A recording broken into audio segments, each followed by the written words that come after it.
most frequent airway problems in cleft patients? I think in order of, not necessarily severity, but in order of frequency, probably the most common thing that often is overlooked is the high frequency of sleep apnea in patients with cleft palates in particular. Within the cleft palate population, you can break them down into kids who have isolated cleft palates with no other findings, and the kids who have cleft palates and or cleft lips as part of a syndrome.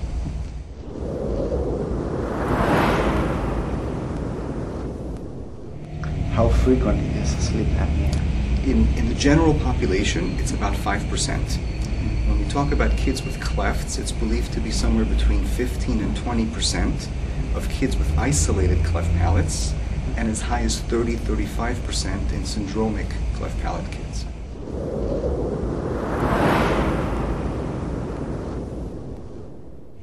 When these problems are solved in childhood, do they come back in adulthood more frequently than in a non-cleft patient? We believe that that is in fact the case, yes.